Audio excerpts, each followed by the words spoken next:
So, one guy who can never be accused of being too happy is Bill Maher. And Bill Maher seemed to read this more or less the way we did. The election is over, he says. I don't want to show a lot of the tape from last night because it's too hard to look at.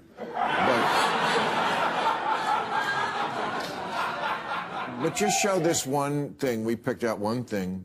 Just for people who don't watch, and they watch this show to catch up on the news, this is what the Republicans are going to show from now until Election Day.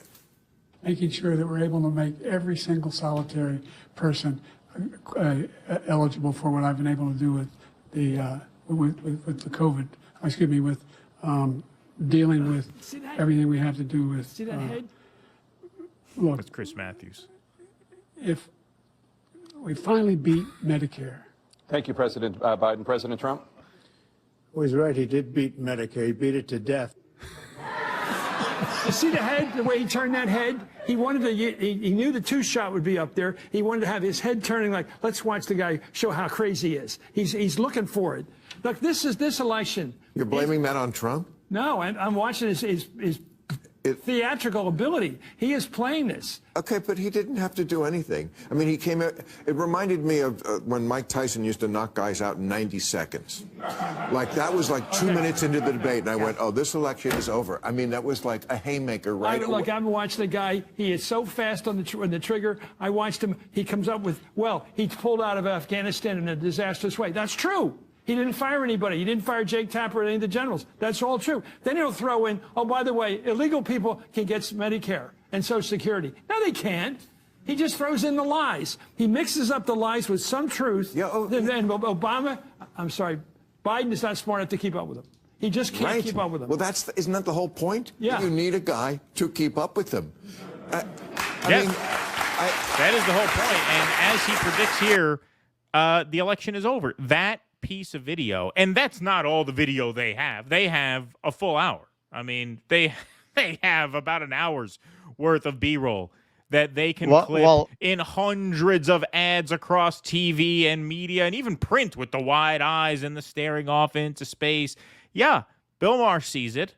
And, this guy is, I hesitate to even call Bill Maher a liberal given his Gaza takes and the fact that, he basically seems to be a never Trump Republican at this point, but they're just as brainwashed as the Democrats.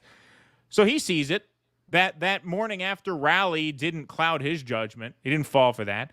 The election is over.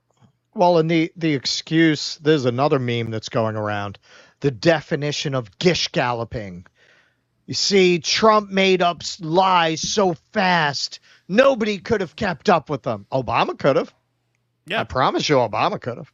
Yeah, shit. George Bush in his prime, yeah, he was never an intellectual, but he would have thrown out a couple of wisecracks that would have shut it down. Fuck, right? In 2012, this guy's Joe got Biden no skills. In 2012, Joe Biden could have. I watched a couple of moments because these were circulating. That Paul Ryan debate, he was very sharp, and he didn't even let. But he just was on top of everything, right? I mean, this is clearly not an example of Trump just outmatching him. Matthews tries to create a little game theory there. Well, he was just moving too fast, and Trump was really playing it. Trump he was really wasn't playing wasn't moving so fast. He just the format we predicted this could happen. That a format where Trump had to shut up would be the best thing for him. Of course, because you let Biden speak. How's that gonna go?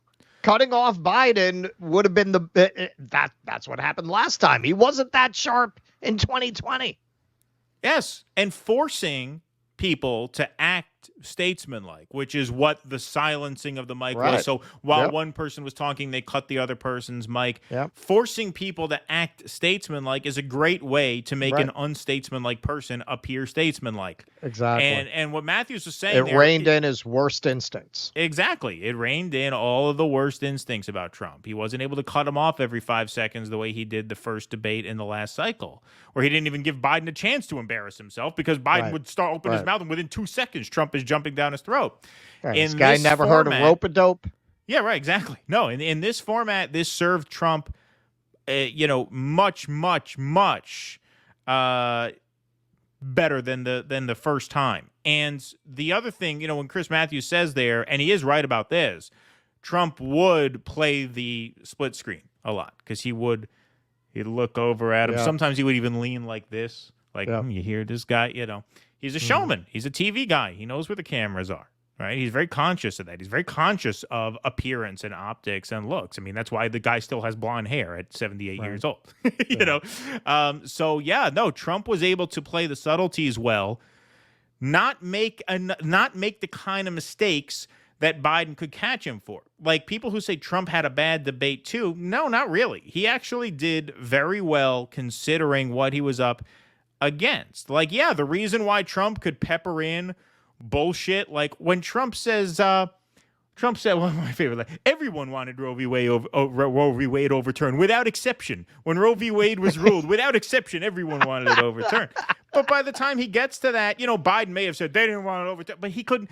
Even when Biden remembered to call out something, he couldn't do it effectively. So Trump had a blank check. He could go as far as he wanted as long as he didn't cross the moderators, and we'll get to that later. He didn't say anything so outrageous that would prompt Jake Tapper to just have a visceral response with, no, that's not true. Like, he went just as far as to not cross the moderators and far enough to the point where he knew he could get away with it because Biden wasn't going to call him.